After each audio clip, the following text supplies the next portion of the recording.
Hola, un saludo desde La Habana y sí, soy yo, Joanny Sánchez, cubana, periodista, ciudadana y estoy en un lunes reiniciando la semana informativa, al menos en este programa y en una jornada que ha amanecido soleada, muy cálida y con bastante vigilancia todavía aquí en las calles de la capital cubana, de manera que abriré de par en par esta ventana 14 para asomarme y especialmente para invitarlos a todos ustedes a que se asomen junto a mí a los temas y las noticias más importantes de este 19 de julio de 2021 aquí en Cuba. Hoy, claro está, volveré a retomar lo que ha sido el gran tema en Cuba desde el pasado 11 de julio cuando comenzaron una serie de protestas populares. Pero en un primer momento me voy a dedicar a la represión, sí. ¿Cómo y cuánto podría durar este estado prácticamente de sitio en que estamos viviendo? Pero antes de decirles los titulares voy a pasar a servirme el cafecito informativo, ese que desde hace más de 2 años comparto junto a ustedes y que está salido de la cafetera, así que lo pongo en la taza, lo dejo refrescarse unos breves segundos y mientras tanto les comento los titulares de hoy en este podcast. Les adelantaba que iba a hablar de la represión, sí. ¿Cuánto tiempo puede mantener el régimen cubano el actual nivel represivo? Esa es una pregunta que nos hacemos muchos en medio de calles prácticamente militarizadas, un despliegue enorme también de parapolicías y paramilitares organizados por el propio régimen, el corte muchas veces de las comunicaciones y también una férrea campaña que está llevando a los medios a culpar a los que protestaron el pasado 11 de julio. En un segundo momento, asociar a los críticos con actos moralmente repudiables o criminales. Señoras y señores, eso no es nada nuevo en Cuba y tocaré justamente esa imagen delincuencial que le quieren armar los medios oficiales a los manifestantes de hace más de una semana. También la inédita extensión del rechazo. Esto es nuevo, en más de medio siglo no se habían oído tantas voces, incluso desde las universidades, que rechazan la campaña represiva de la Plaza de la Revolución. Y por último, pues un manual lleno de consejos para eludir la censura y tomar medidas contra la represión tecnológica, muy importante en estos momentos que vivimos. Dicho esto, presentados los titulares, ahora sí voy a tomar la cucharita para revolver un café que, como saben, está recién colado, amargo, eso sí, sin una gota de azúcar, como me gusta a mí. Además, prácticamente no hay azúcar en el país que una vez fue la azucarera del mundo, así que me voy a tomar este café amargo, pero siempre necesario. Después de este sorbito, muy rápidamente los invito a que pasen por las páginas del diario digital 14ymedio.com, que en estos días está haciendo un gran esfuerzo para mantenerlos informados sobre lo que ocurre en las calles cubanas. Un grupo de editores, periodistas y reporteros con el oído pegado a la realidad de esta isla. Dicho esto, me voy con la primera cuestión, señoras y señores, que tiene que ver con la represión, a las protestas que comenzaron el pasado domingo 11 de julio y que han tenido varias réplicas como si de un sismo, un terremoto social se tratara. Ayer mismo tuvimos reportes de protestas populares en el municipio Cárdenas, la ciudad de Cárdenas, en la provincia de Matanzas, que fueron reprimidas también muy violentamente por parte de las fuerzas del orden y por parte de civiles armados con palos y todo tipo de objetos para golpear, amedrentar y tratar de meter en sus casas a los manifestantes. Bueno, pues después de ese 11 de julio se ha hecho un despliegue enorme de fuerzas represivas en el país y una de las preguntas que nos hacemos es ¿hasta cuándo el régimen cubano puede mantener ese pulso represivo? Bueno, eso en primer lugar hay que decir, señoras y señores, que este tipo de regímenes, este tipo de sistema totalitario, pues se las gasta todas en represión y en vigilancia. Eso es su prioridad.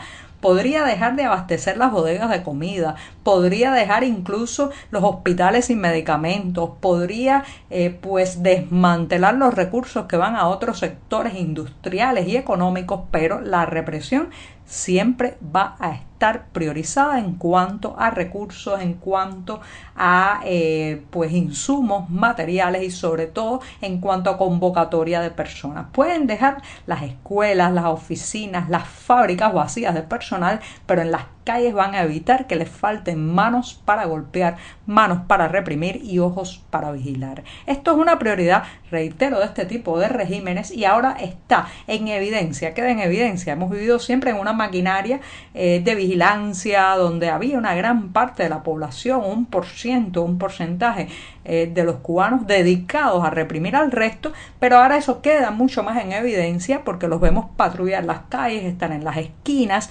y evidentemente hasta que no se le acaben todos los recursos, pues van a priorizar esa parte, la parte de controlar, vigilar y reprimir. Ahora bien, los recursos son finitos y este país, señoras y señores, está quebrado, las arcas estatales están vacías y eso se nota también en los privilegios, las prebendas y el pago, vamos a decirle así, que se le está dando a estos represores. Y no son los tiempos boyantes de la tubería de dinero de la Unión Soviética ni de la tubería petrolera de Hugo Chávez hacia la isla, y ya vemos cómo las prebendas, las migajas, lo que se le da a cambio a las personas por reprimir cada vez es más menoscabado, cada vez es más ridículo también. Entonces eso está funcionando como algo para desestimular a mucha gente a afiliarse a estas fuerzas represivas, a estas tropas de choque, a estas tristemente célebres brigadas de respuesta rápida, pero bueno, están ahí en las calles y cada vez que hay un conato, un intento o una convocatoria para manifestarse en algún barrio, pues aparecen ellos con sus palos, sus garrotes, sus piedras y pues su disposición a hacer lo que les han ordenado y a golpear o matar o reducir o encarcelar. Entonces, otra pregunta también es cuánto se puede mantener represivamente el corte del acceso a internet, el corte a ciertas redes sociales, servicios de mensajería instantánea. Esto, señoras y señores, está teniendo un costo enorme, no solamente para los negocios privados, no solamente para pues el emprendimiento particular en esta isla, sino también para las propias arcas del régimen, porque muchas operaciones, por ejemplo las recargas telefónicas, las transferencias de dinero bancarias y toda una serie de funciones y herramientas que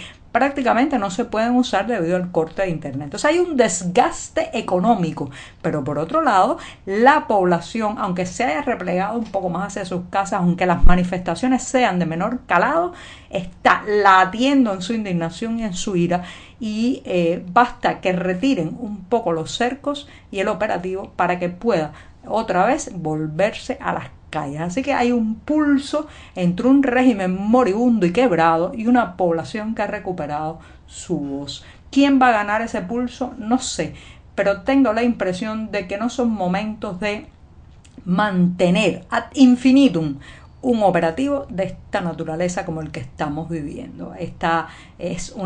Cada jornada que pasa es un desgaste para el régimen, un desgaste para la economía nacional, también un desgaste para las personas. Pero lo cierto es que el régimen tiene mucho más que perder que esas personas que ya han perdido el miedo y todo lo que tenían prácticamente, porque tienen un hijo encarcelado, un pariente desaparecido, una hija en una prisión después del pasado 11 de julio. Bueno, me voy rápidamente al otro tema que está relacionado, pero antes me voy a dar otro sorbito con la propaganda oficial. Después de este buchito rápido, pues les comentaba que yo recuerdo cuando yo era niña, por allá por los años 80, que se asociaba muchas veces a los disidentes, a los opositores, a los grupos de derechos humanos con situaciones muy repudiables, moralmente muy dignas de ser rechazadas. Y, por ejemplo, se decía que los opositores querían envenenar las cisternas de agua de los círculos infantiles, que querían prenderle fuego a las escuelas, que eran capaces de pues propagar enfermedades o virus para dañar físicamente a la población. Y bueno, en mi mente de niña adoctrinada, yo creía mucho de eso. Se presentaba al crítico crítico, al disidente, al opositor, como una especie de monstruo satánico capaz de hacerle daño físico, incluso exterminar, matar a sus propios compatriotas. Esto es un guión más viejo, como diría en las calles, más viejo que andar a pie, pero este régimen lo repite una y otra vez, y ahora pues lo está poniendo en los medios oficiales, donde trata de asociar las protestas del pasado 11 de julio con personas que apedrearon hospitales, pues hospitales infantiles, hospitales pediátricos, hospitales incluso ginecobstétricos. Entonces, pues está levantando una gran película, una telenovela,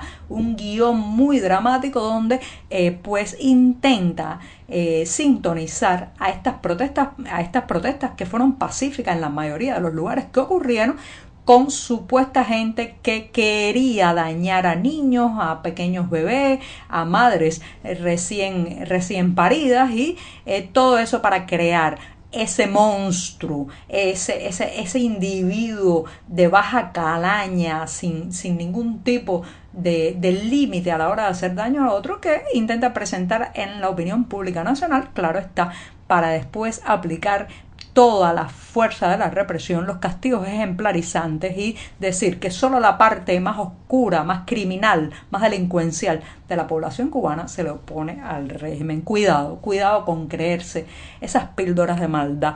Son muy viejas y han hecho mucho daño a la imagen del sector disidente y crítico en esta isla. Así que esperemos que esta vez no puedan expandir esa versión de los hechos, y tampoco que la mayor parte de los cubanos se la crea. Me voy rápidamente porque se me está acabando el tiempo. Señoras y señores, la inédita extensión del rechazo a la represión. Esto es nuevo en la Facultad de Biología, en varios grupos, artistas renunciando a su militancia o a su pertenencia a la Unión de Escritores y Artistas de Cuba, gente rompiendo sus carnés de filiación a una organización oficial, estudiantes que repudiaron la convocatoria a un acto oficial el pasado sábado en la mañana en el malecón de La Habana por considerarlo una locura en la situación epidemiológica que estamos viviendo, en el peor momento del repunte de COVID-19 en Cuba. Bueno, este rechazo transversal que está recorriendo la sociedad cubana, hay académicos, hay estudiantes, hay científicos, hay músicos, hay artistas y escritores diciendo basta, queremos libertad.